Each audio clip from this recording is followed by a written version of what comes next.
I swear I'm a film critic. Hello, movie people. Welcome to a new episode of the CineGuy. I'm your host, Steven Angulo. Let's talk film.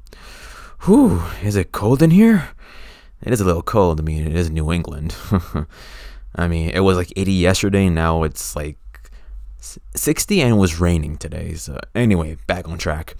So yeah, today we're going to talk about the film Abominable. Oh man, the latest from Dreamworks. How do I know this? Because they kept saying it's from the studio that brought you How to Train Your Dragon.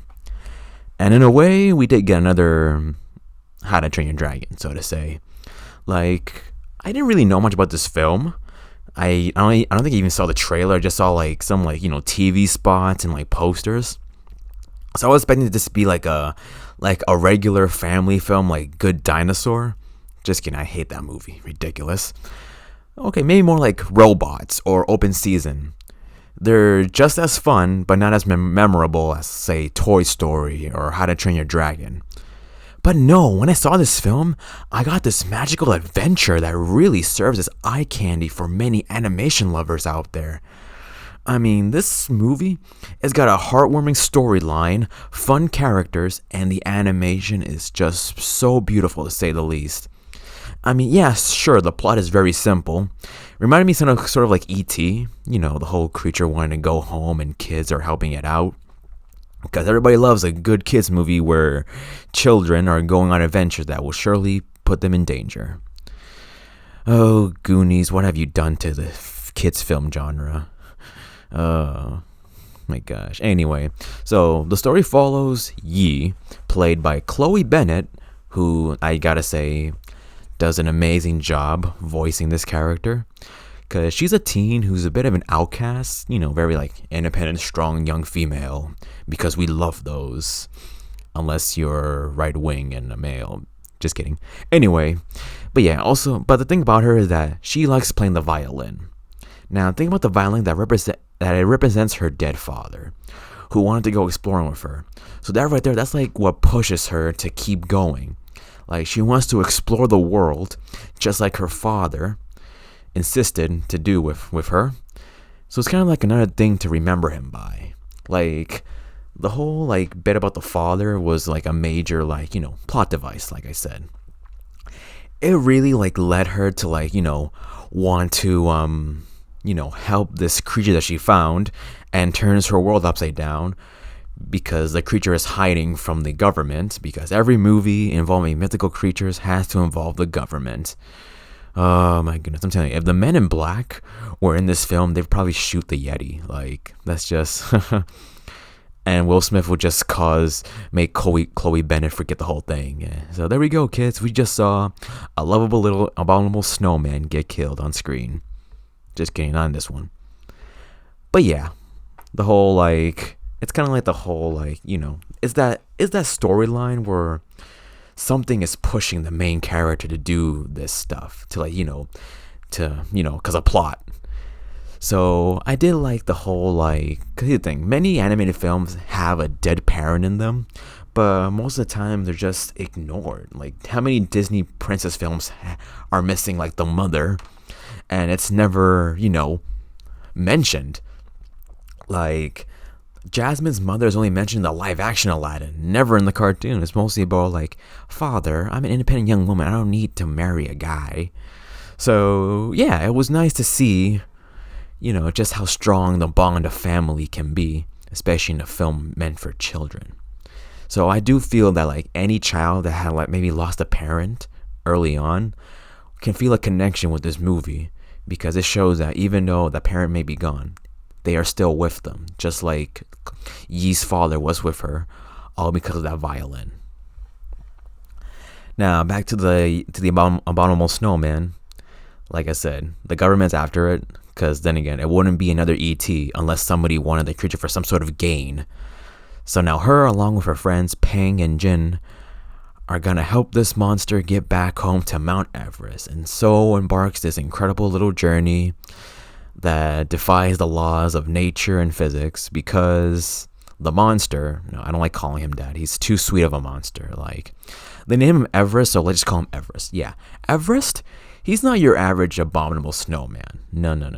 He's not gonna eat you, nor is he gonna help you, on your little quest after you get banished from this monster world and feed you snow cones. Yes, it's not a movie review unless you throw in Monsters Inc. But yeah, like, when it comes to like other films involving abominable snowmen, like my favorite animated film about a Yeti is Smallfoot. I actually reviewed it in college. It was just a lot of fun. The kooky characters, the songs, and the great animation. It was beautiful. Even the soundtrack was just mesmerizing. Like, whenever I hear this, I feel like I'm the king of the mountains. But this is no Smallfoot, alright? There's no musical journey, and the snowman does not believe in strange doctrines meant to protect him from humans. Although considering how much danger he was in, I'm sure those stones created by the common Yeti would have been beneficial. Now you know, now you know, now you know, oh. Yeah, if you've seen the film, that's the best song of the whole film, so. Oh, I gotta watch that movie again. That was a lot of fun.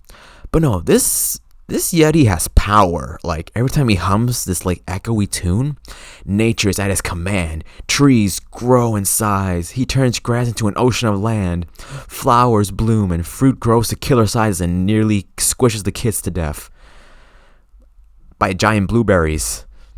I guess that's one happy way to die, unless you're fat and prefer to be crushed by giant fries. I'm sorry if I offended my listeners who are a little extra. We here at CineGuy do not discriminate. I recently reviewed Brittany Runs a Marathon, so yeah, let me move on.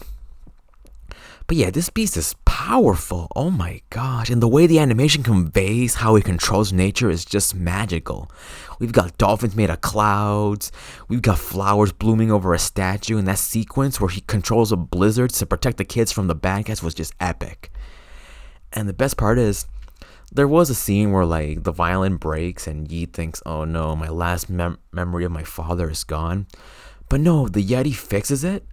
Everest fixes it out of like his hair.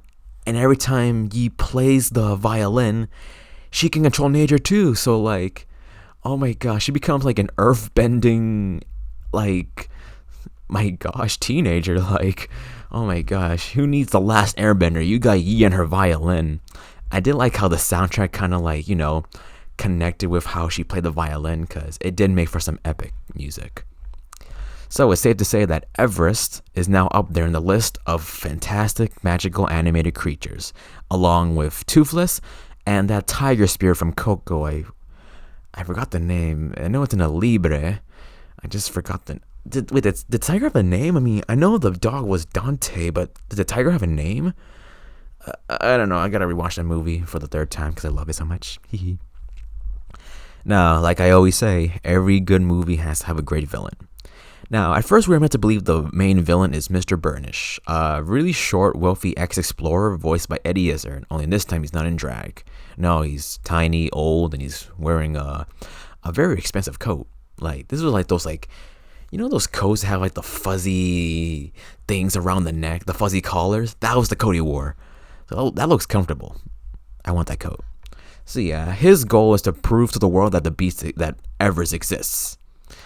Because he saw them when he was younger, like a young explorer, but no one believed him, thought he was crazy. So he just wants the Yeti to like prove to the world, hey, I'm not crazy. Look, this Yeti exists.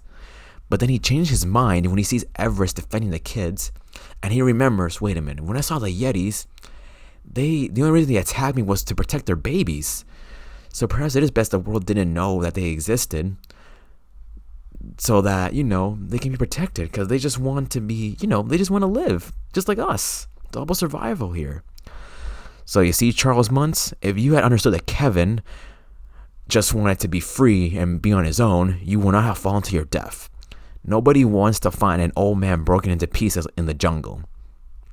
Then again, I'm pretty sure Clayton from Tarzan still has his corpse hanging there. I don't know what the cleanup crew is in the jungle. Maybe Tarzan has his gorillas dispose of the body. I don't know. Maybe it's just hanging there as his little trophy as the time he won the ultimate battle against the villain. Okay, maybe for the live action movie they will do that. Me, Tarzan. This dead man, my prize. Oh my gosh, this should just be called Stephen Angulo makes your childhood films darker than they should be. Anyway, but yeah, now you think that the villain changed his ways. Okay, there's no villain. It was just a misunderstood person. Nope, there's still another antagonist, Dr. Zara, a zoologist turned smuggler voiced by Sarah Paulson.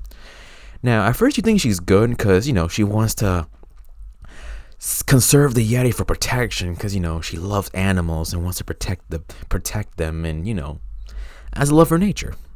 Mother Earth, we owe it to her. But no, she wants money from it.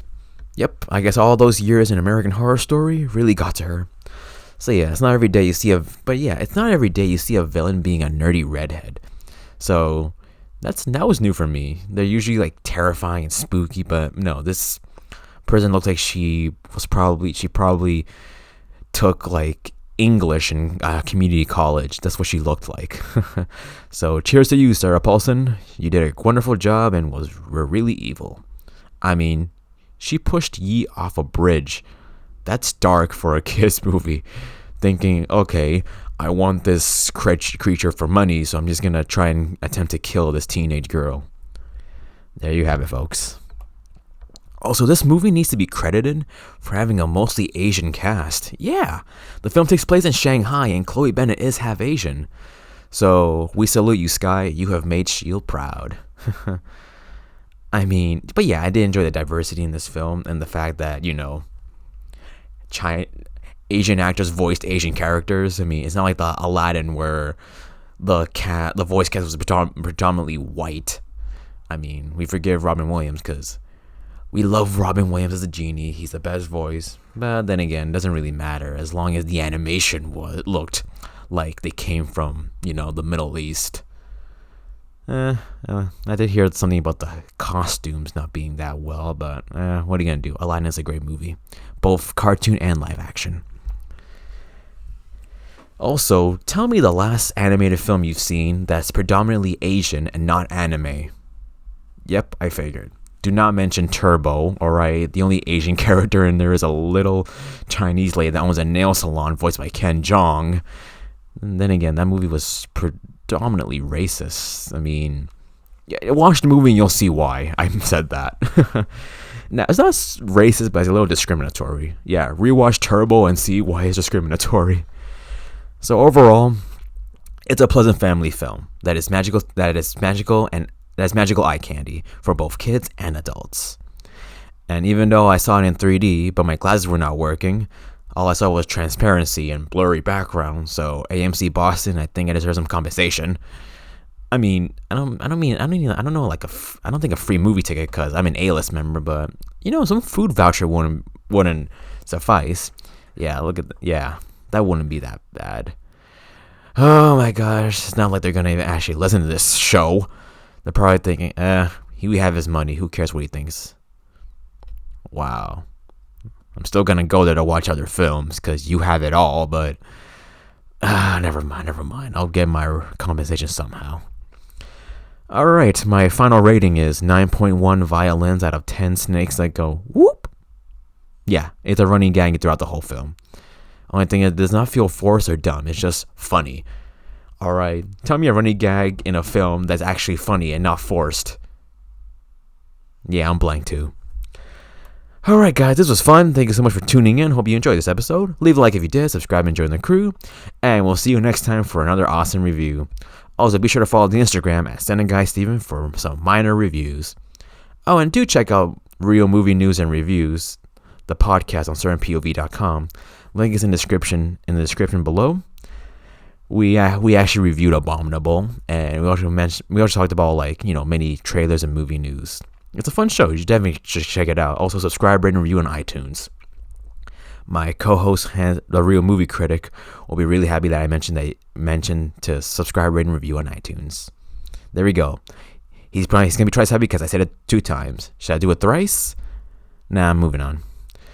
Alright, until then, this is Stephen Angulo signing off. That's a wrap.